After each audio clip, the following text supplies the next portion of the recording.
everybody, my name's Hannah Brunston. I love music, singing, acting, dancing around my bedroom to Taylor Swift, and boys.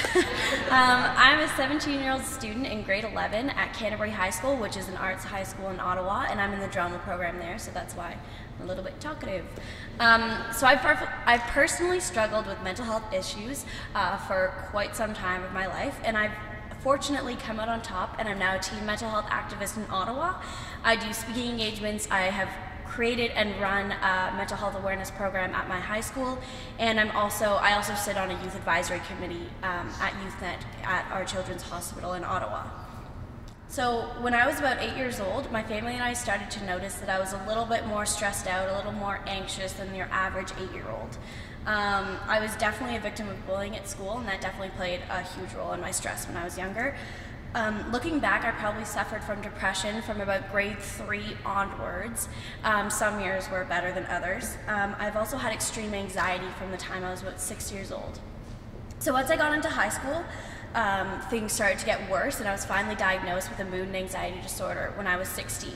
So that's a pretty big gap from 6 to 16. That's 10 years of no one really recognizing that I was overly stressed, overly anxious, overly depressed for a child. So I played on soccer teams from the time I was about 4, from holding hands running down the soccer field, till I was about 7, once again, holding hands running down the soccer field. And I took swimming lessons until I was about 10 years old, and I participated in dance and theater programs from 7 to about 15. So I had the coach-to-child relationship where my distress could have been recognized, but it wasn't. I wonder now, what if one of my coaches or leaders had been trained in High Fives, Healthy Minds for Healthy Children? If they had recognized, maybe they would have recognized my difficulties, and maybe I would have been treated earlier. One example, kind of funny, of an incident that probably would have been recognized as me being a child who was overly anxious would probably be my last swimming lesson ever. I walked into the swimming pool area, and my 2 teachers took us to the deep end of the pool without any prep, mentally or physically.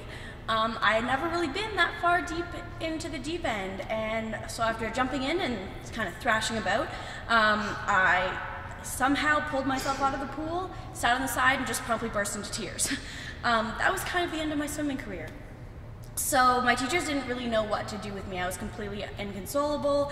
Had they been trained in this program, they might have recognized my anxiety as anxiety and might have been able to deal with me more effectively.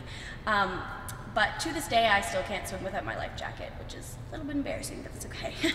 So after years of struggling with my anxiety, I overcame my mental illness through the support of my family and my friends, and receiving traditional treatment from the Royal Ottawa Mental Health Centre.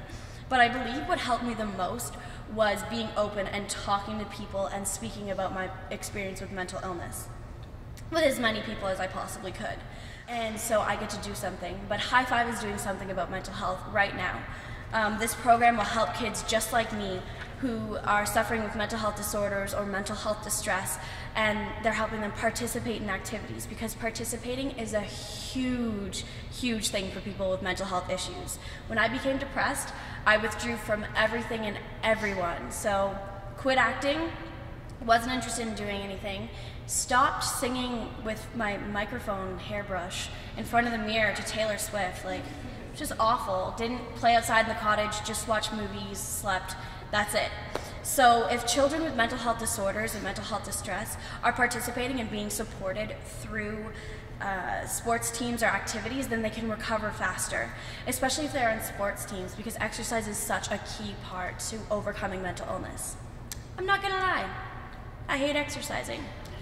Hate it. Perhaps if I'd been supported through this program when I was younger, I might have continued on with swimming or soccer or something like that. Kids will have a lot more opportunities to excel if they're supported. Not only will this help the children, but it will also help the youth who are participating in this program to be able to help those children who are suffering, because helping someone with mental health distress is so empowering, whether you've been through it or not. So Thank you so much for having me today, and thank you so much for being here. After reviewing it, I really believe that it's really going to help some kids out there who don't know what's wrong and who are feeling so hopeless about, and they don't know why they're feeling so hopeless. So from someone who used to be one of those kids, thank you very much.